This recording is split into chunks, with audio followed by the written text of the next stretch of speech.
सुश्री इकरा चौधरी जी, please आप बोलिएगा। धन्यवाद सभापति जी। मैं सबसे पहले दाद देना चाहती हूँ इस बिल के टाइमिंग की कि अभी ईद की रौनक बुझी भी नहीं थी और हमारी जड़ों पर एक नया फरमान लाया गया।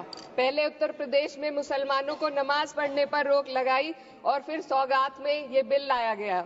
निसार में तेरी गलियों पे है वतन, जहाँ चली है रिवाजों गैर कि कोई ना सर उठाकर चल सके।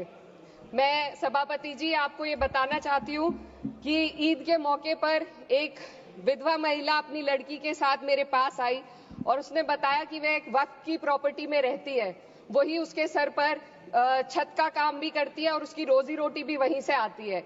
वो इस बिल को लेकर इतनी फिक्रमंद थी कि कहीं उससे वो उसकी संपत्ति ना छीन ली जाए।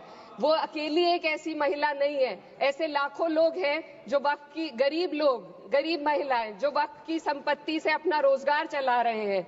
और ये जो वक्फ बाय यूजर क्लॉज के हटाने से लाखों वक्फ की जायदाद अपना स्टेटस खो देंगी और लाखों लोग इसी तरीके के लोग सड़कों पर आ जाएंगे। वक्फ क्या है, वक्फ बाय यूजर क्या है? इसका ये मतलब है कि कोई जायदाद अगर सालों से दीन और भलाई के कामों के लिए इस्तेमाल हो रही हो तो वो खुद ब खुद वक्फ मानी जाएगी। हिंदुस्तान की अदालतों ने भी इस बात को तस्लीम किया है। वक्फ बाय यूजर सिर्फ वक्फ बोर्ड को ही मिली कोई खास सौगात नहीं है, ये बल्कि सभी अन्य धार्मिक ट्रस्टों को परंपरा और यूज के आधार पर बिना किसी डॉक्यूमेंटेशन के धार्मिक चरित्र को डिक्लेयर करने का राइट मिला हुआ है। भारत के संविधान के आर्टिकल 13 क्लॉज 3 में कस्टम और यूसेज को कानूनी वैधानिकता प्रदान करता है।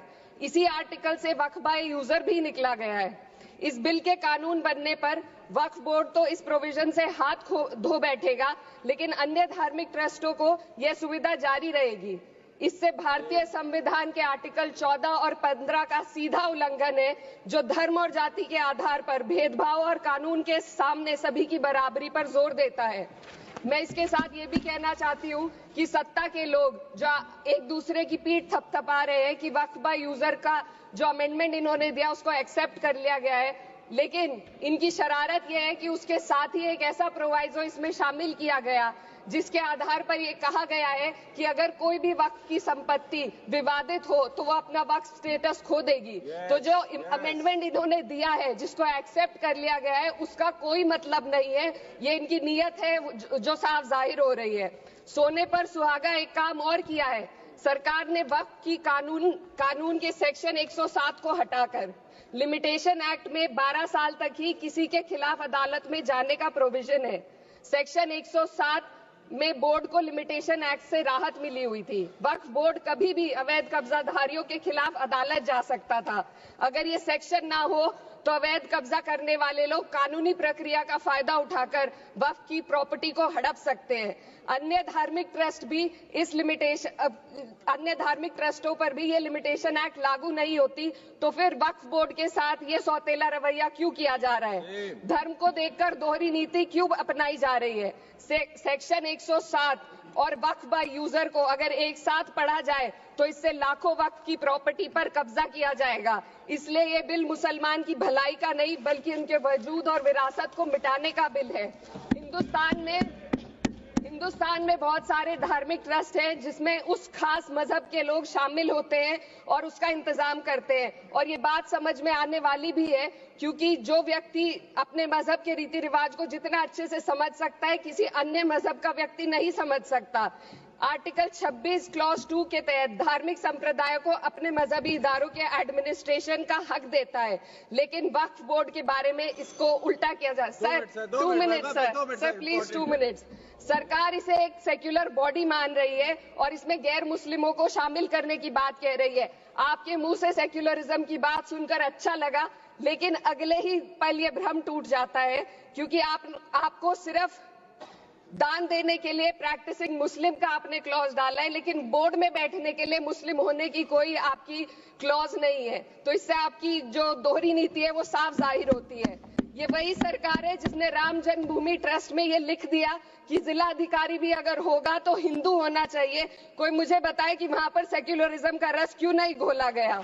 सर आखिर में मैं अपनी बात को खत्म करने से पहले महिलाओं का मुद्दा बार बार उठाया जा रहा है। सरकार का कहना है कि बोर्ड में मुस्लिम महिलाओं को रिप्रेजेंटेशन देंगे।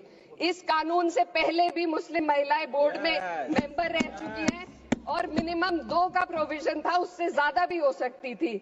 सर, मैं ये कहना चाहती हूँ कि सरकार ने महिलाओं के लिए ऐसा कौन सा नया काम किया जिसका ढिंडोरा सरकार का हर सदस्य पीट रहा है। इस बात की तायीद अगर आपकी तरफ से कोई मुस्लिम महिला करती तो हम उसका यकीन भी करते, लेकिन अफसोस आपकी इतनी लंबी कतार में एक भी मुस्लिम महिला नजर नहीं आती है। सर, मैं खुद एक मुस्लिम महिला हूँ, मैं सिर्फ एक सर मैं माइनॉरिटी महिला हूँ। इस सदन में हम सिर्फ 2 महिलाएं हैं और उस नाते से मैं ये बात कहना चाहती हूँ कि इस बिल के माध्यम से मुस्लिम महिलाओं को कुछ नहीं मिल रहा है। ये हमें कुछ नहीं देना चाहते, सिर्फ टोकनिज्म हमारे नाम पर बनाकर एक नैरेटिव मीडिया में चलाना चाहते हैं। तो ये बिल मुसलमान की भलाई का नहीं, उनकी पहचान को मिटाने का है। सर, अंत में मैं बस यही कहना चाहती हूँ कि कागजों की कैद में बस नाम रह जाएंगे, वो जो हमारे थे सिर्फ दावे में रह जाएंगे। इस बिल के द्वारा मीठी ईद के जायके को कड़वा करना, यही असली सौगाते मोदी था। बहुत बहुत